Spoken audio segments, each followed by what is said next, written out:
Ever wondered if your mind is something the brain builds, or if consciousness is woven into the fabric of reality, like space and time?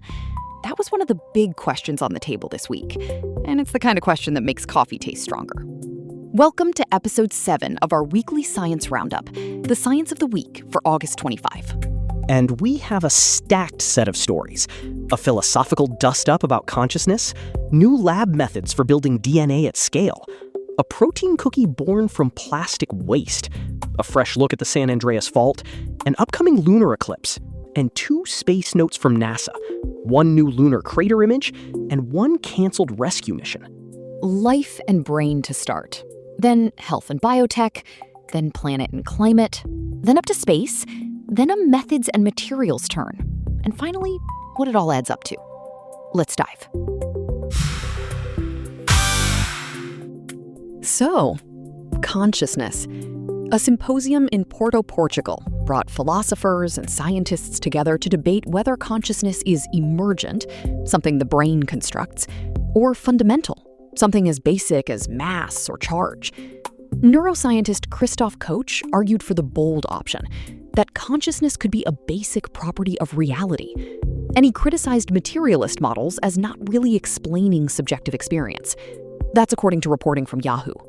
It's a lively debate. And to be clear, this is a philosophical and theoretical discussion, not new experimental data. No one announced a lab test that decides the issue. What we have is a high-level argument about frameworks. Still, it matters. Even the way we pose research questions depends on whether we think consciousness is just brain machinery, or if we need to consider it as a primitive of nature.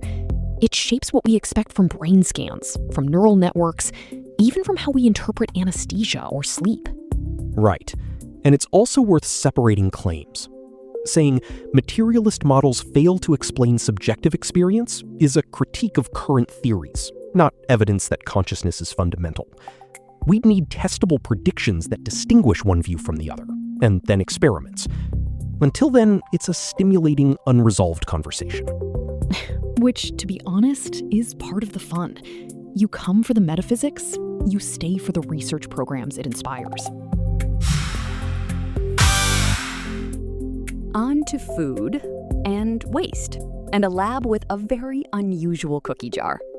Scientists at Southern Illinois University in Carbondale made protein-rich cookies, nicknamed Mu Bites, by converting PET plastic and agricultural waste into food components using genetically engineered yeasts. The idea, as reported by Menschable, is to chip away at 2 big problems at once: plastic waste and future food shortages. Important context here. This is an early-stage lab effort. The report credits genetically engineered yeasts and a conversion process from PET and ag waste into edible components. But from a safety, regulatory, and nutrition standpoint, there's a long road from a lab cookie to anything people would actually eat. There's no clinical testing or large-scale production in what we have here, and the details come via media coverage rather than a technical paper in the material we're citing. Still, the conceptual move, turning yesterday's trash into tomorrow's protein, is the kind of reframing that can reshape how we think about both food security and circular economies. Agreed. If you can reliably transform hard-to-recycle streams into safe, nutritious inputs, that's a win. The scientific burden is proving it's consistent, safe, and scalable. For now, promising concept, preliminary step. And I do appreciate the branding ambition. Mu Bites sounds like something a physicist would pack for a hike. As long as the calories don't escape via quantum tunneling. Switching gears to the ground beneath our feet. A team led by Kim Blizniuk at San Jose State University looked at the San Andreas fault and concluded that its slip rate has stayed steady over the past 10,000 years. Their data, collected at Sanborn County Park in California, suggests the fault is moving faster than earlier estimates. A few key points. Slip rate is the average motion along the fault, how quickly 2 sides of the fault grind past each other over long timescales. Saying it's been steady over 10,000 years means the long-term average hasn't changed much in that window, at least at the site they studied. Faster than thought is a phrase that gets attention. But what does it mean for risk? Carefully. The result is about long-term rate, not about predicting when a particular earthquake will occur. Also, it's based on data from a specific location, Sanborn County Park. While that's valuable, we need broader sampling along the fault and independent confirmation before rewriting hazard models. Bigger slip rate numbers can affect how we estimate strain accumulation, but those updates come after peer review and integration with other datasets. So, as always, one study is a piece of the puzzle, not the entire picture. Still, it nudges us to revisit a crucial system that so many people live along. If you're in the Americas, look up on August 27th. The Weather Channel says a partial lunar eclipse is on the calendar, visible across North and South America. Some places may have crystal views under a heat dome. Others could see clouds, showers, or thunderstorms gate-crashing the party. Earlier reports noted the eclipse would cover about 96%, so it's a deep partial. Not a total, but still quite a show. There's something grounding about a lunar eclipse. The Earth quietly casting its shadow, reminding us that orbital mechanics keep rolling even when our calendars feel chaotic. And it's a good nudge to plan. Check your local forecast if you're hoping to watch, since the viewing depends on the weather. From Earth's shadow to a new scar on the moon. NASA released fresh images on August 21st, showing a 60-foot wide crater created when a SpaceX Falcon 9 upper stage hit the lunar surface on August 5th, 2026. The images came from the Lunar Reconnaissance Orbiter, and NASA said the find highlights growing concerns about space debris. Distinguishing features.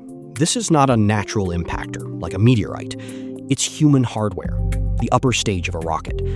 The crater size signals a significant kinetic punch, and being able to image it shows how carefully we can map the moon's surface.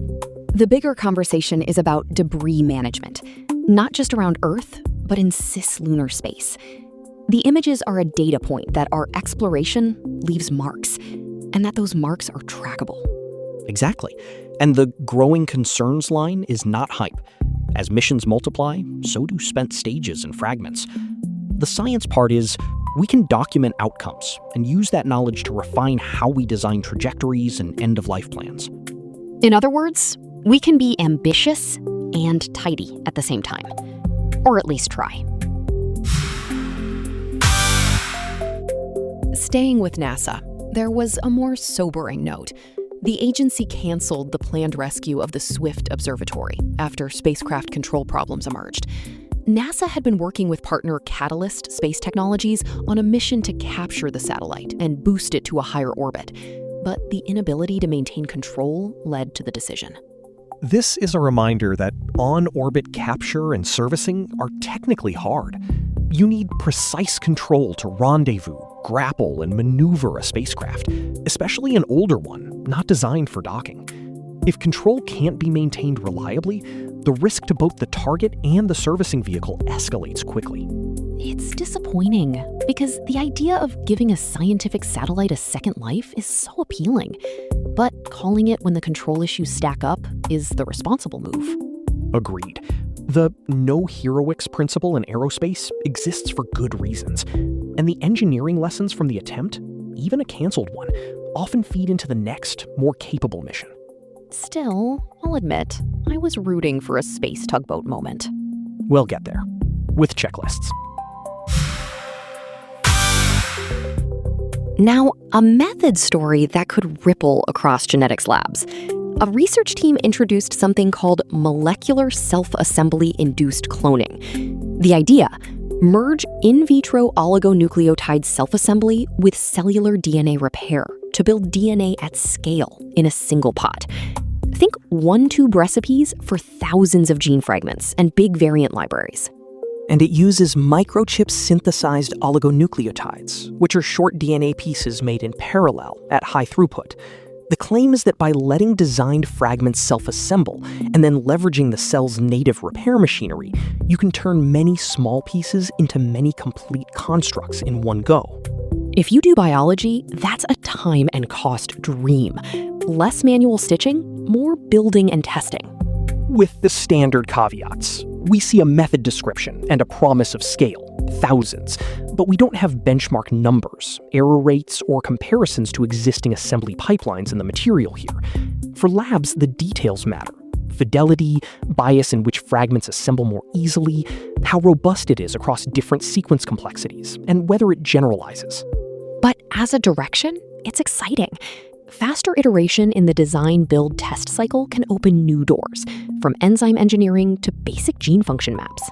Right, and when tools get better, science often follows. We just want the performance curves on the table. I'm struck by a theme running through all these stories, the tension between bold ideas and the discipline to make them real.